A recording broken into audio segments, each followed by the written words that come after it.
TBT Link YouTube kanalından herkese merhabalar. Bu seferki konuğumuz 1973 model 115 kasa kodlu Mercedes-Benz 220. Aracımızın mevcuttaki sahibinin babası tarafından 1973 yılında Almanya'dan direkt kendisi tarafından getirilmiş bir araç. O zaman 2 tane almışlar bu araçtan ve bu sağlam kalan bir tanesi, diğeri satılmış maalesef. Kondisyonu maalesef şu an çok iyi durumda değil. Biz bunu yenileyeceğiz. Elimizden geldiğince ilk günkü kondisyona getirmeye çalışacağız. Kaporta aksamında oldukça fazla paslanma ve kusurlar var. Bunların da onarımları yapılacak.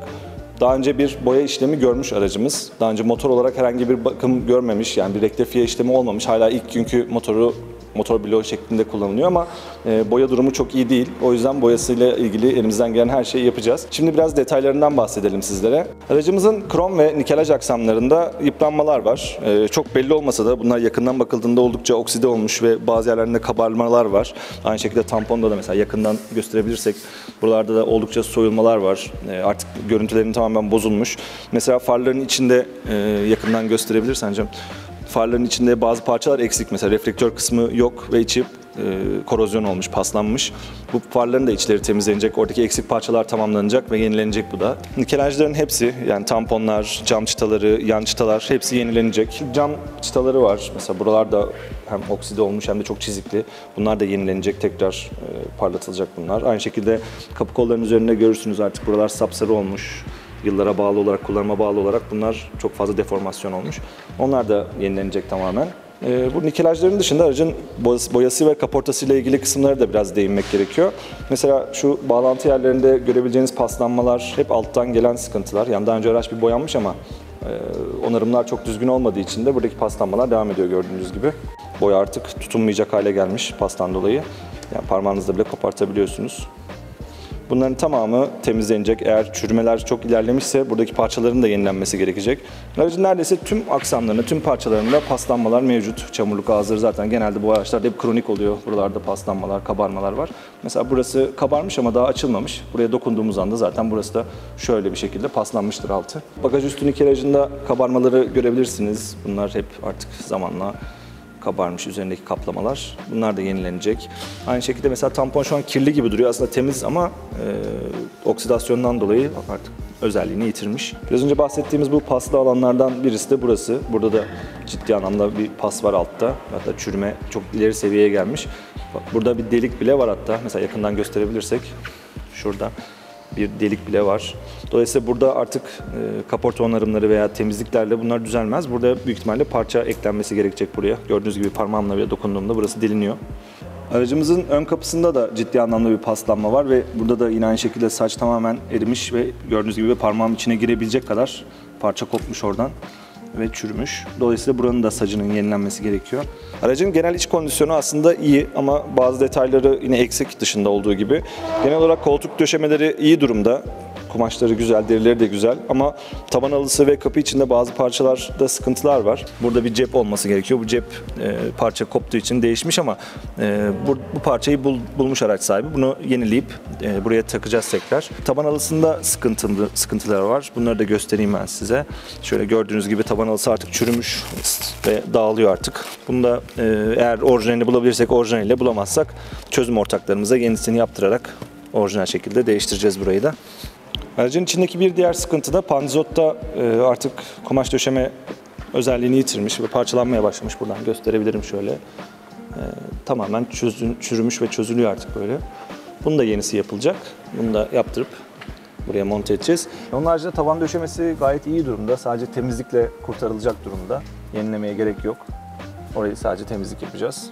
Aracımızın 3 aylık maratonuna şu an itibariyle başlıyoruz. Şimdiden iyi seyirler hepinize.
Mehmet Usta, aracın altının durumu nasıl? Aracın altının durumu güzel. Fakat tam yapışma yapmamış. Kavrulayan yerleri kavratacağız. Tekrar bu arabanın altı izolasyon yapılacak. Peki biz de zift gibi mi yapacağız yoksa daha yeni nesil bir şey mi? Yeni nesil. Elastikli, stareti yüksek. Taban koruyucu yapacağız biz bunu. Çünkü ziftin yapışma mukavemeti çok yüksek değil. Gel geri. Şöyle gördüğün gibi. Ziftin yapışma gücü bu kadar. Altı tertemiz çıkıyor değil mi ama? Gördüğün gibi. Paslanan yok. Yani iyi korunmuş. O zaman Mehmet Usta, aracın altında herhangi bir pas tamiri vesaire yapılmasına gerek yok diyorsun. Burada daha önce çürük varmış. Tamir yapmışlar bir taraftan. Yalnız çürük olan yeri temizleyip almamışlar.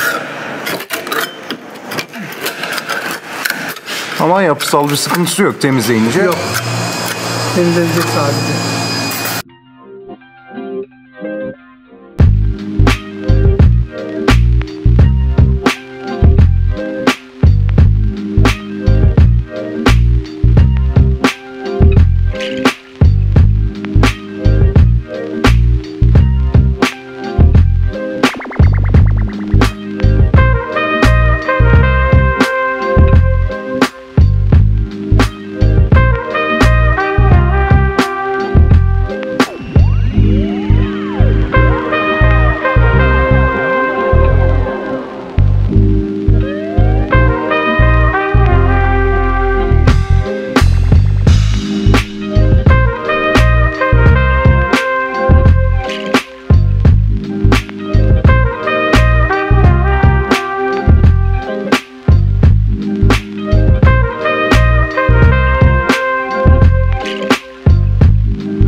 Ne yaptık ustam? Ustam ne yaptık? Önce arabamızı ölçtük. Gördük ki arabada aşırı bir kalınlık var. Burada daha önce çekilen marjinal getirisi. Bu arabayı kazımaya karar verdik. Gördüğün gibi kazıdık. Sacında deforme olan yerler var, çürükler var, ezikler var. Glasurit'in Almanya'da BMW üretiminin onay verdiği viasları var. 285'e 270 kodlu viasları var. Bu araca şimdi onu uygulayacağız. Plastiğe, saca, alüminyuma, yapışma özelliği yüksek, korozyona çok aşırı dayanıklı, çok kaliteli bir malzeme. Peki Mehmet Ustam, her araçta bu tarz bir kazıma gerekli mi? Hayır, kesinlikle. Araç sahibi getirdi arabasını, boyanmasını istiyor. Biz onu boyamak için kazmak için önce ölçeriz. Yani ölçtükten sonra kalınlığı ne kadar olduğunu görüp ondan sonra kazımaya karar vermek her zaman en mantıklısı. Bu araçlar üretimde KTL aslar havuzuna daldırılıp 250 derece fırında sıcakta fırınlanıyor. Onun için bizim atacağımız astarlar hiçbir şekilde orijinal veya üretimdeki astar kalitesini yakalamaz. Ne yaptık? Dün başladık bu arabayı kazımaya. 1,5 gün olmuş. 1,5 günde bu arabayı komple kazıdık. Ve acilen ve ivedilikle şu anda farkındaysan astarlamak için elimizden geleni yapıyoruz ki saç nem alıp da korozyon başlangıcı yapmasın. Yani ben sizi oyalıyorum, öyle mi diyorsun usta?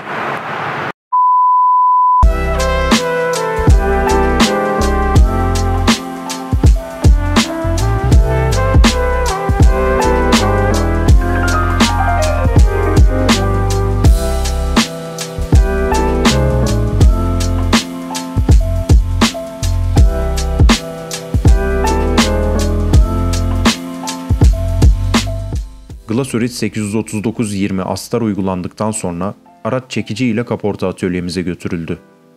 Bagaj içi, marşpiyel içleri, kapı üzeri ve kapı içleri, bagaj kapağı ve kaput üzerindeki çürükler onarıldı. Bu çürük kısımlara saç parça ekleyerek parça değişimi yapmadan, yani araç sahibine ek maliyet çıkarmadan işlemleri tamamlayabildik.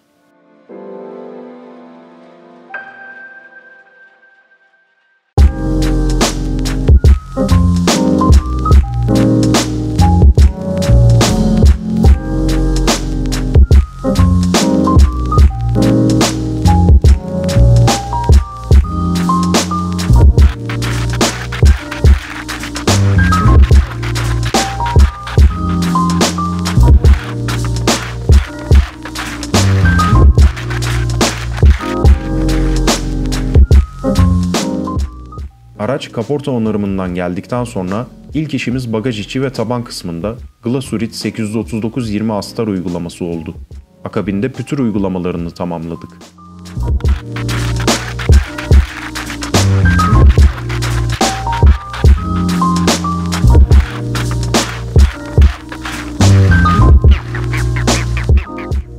Aracın kaporta onarımları yapılan kısımlarında astar işlemlerini gerçekleştirdik. Kapı içlerini, bagaj içlerini ve pütür uyguladığımız çamurluk içlerini araç rengine boyadık.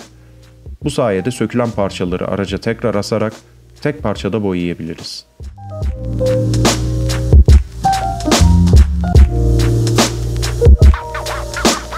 Glasurit'in gri renkli astarı üzerine mat siyah boya püskürterek astarı zımparalamaya başlıyoruz.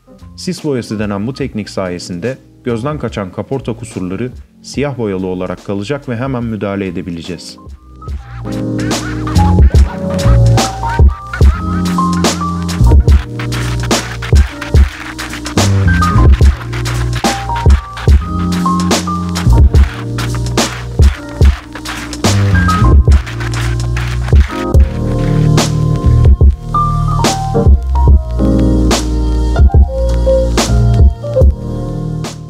Mix makinemizde Bazlak marka ürünlerle Mercedes-Benz Pastel White isimli DB131 kodlu opak beyaz karışımı hazırladık ve uyguladık.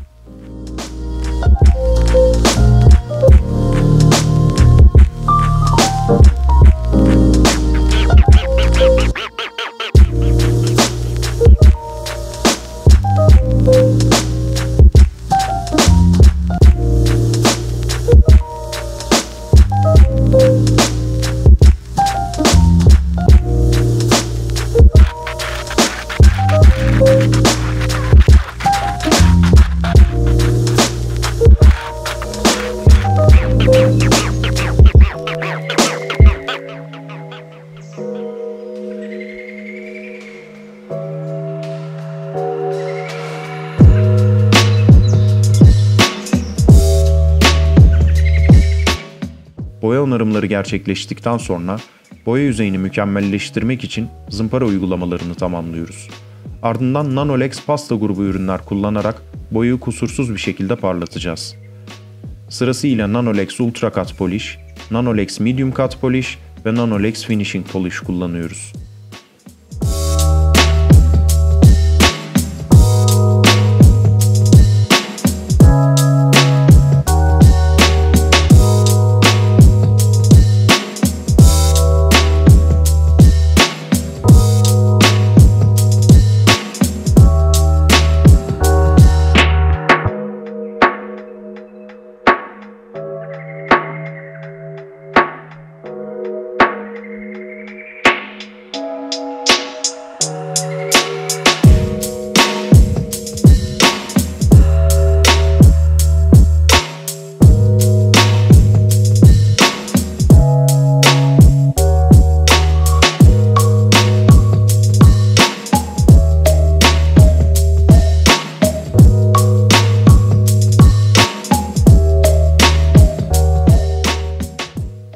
Aracın içinin görünebilmesi, gece sürüşlerinde problem yaşanmaması müşterimiz için oldukça önemliydi.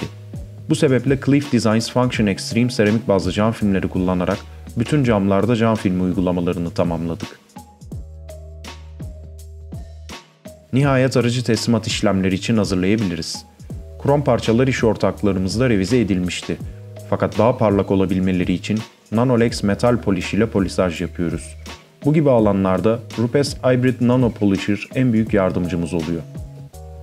Aracın içinde ise Nanolex Interior Dressing kullanıyoruz.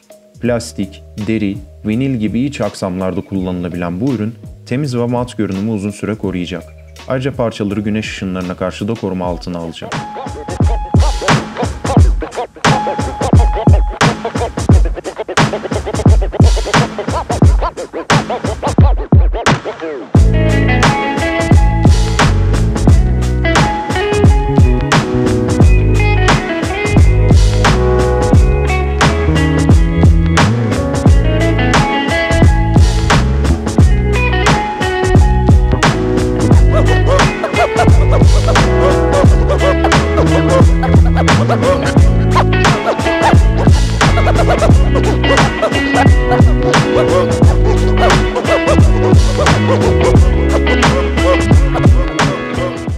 Motor havuzunda son olarak uygun oranlarda sulandırdığımız Nanolex Professional Dressing Concentrate ile koruma uyguluyoruz.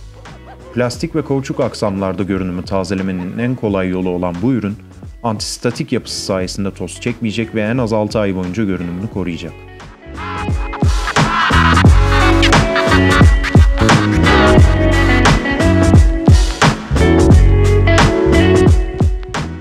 Nanolex SI Spray kullanarak boya koruma uygulamalarını gerçekleştiriyoruz. Nano koruma sınıfındaki ürünlerden biri olan SI Spray, sağladığı yüksek dereceli parlaklık yanında ciddi bir su iticilik de sağlayacak.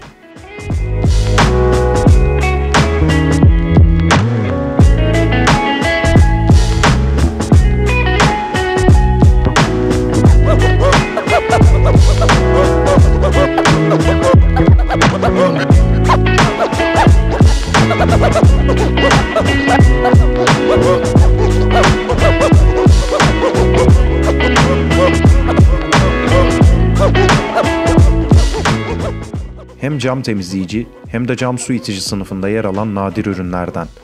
Nanolex Reactivating Glass Cleaner ile camları temizliyoruz. Bu ürün dıştan uygulandığı zaman cam su itici, içeriden uygulandığı zaman ise buğu giderici özelliğe sahip.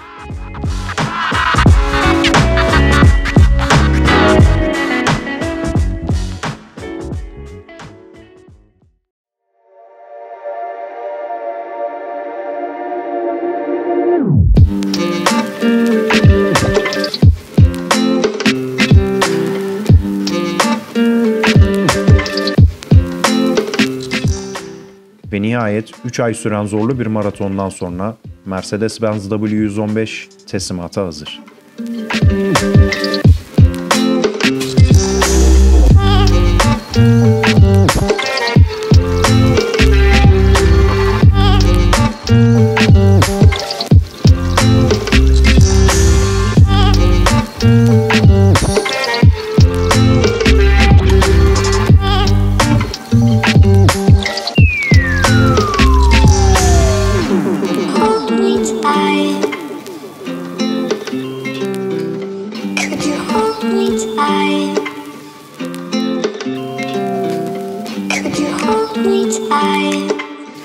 Don't turn on the lights.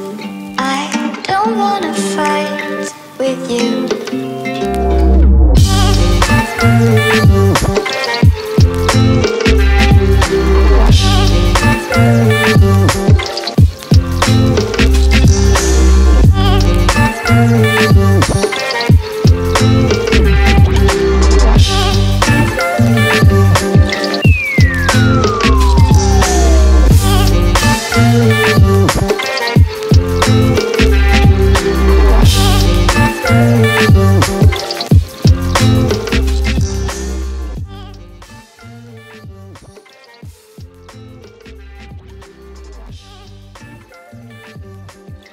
Kanalımıza abone olarak, videolarımızı beğenerek ve görüşlerinizi yorumlara yazarak bize destek olabilirsiniz.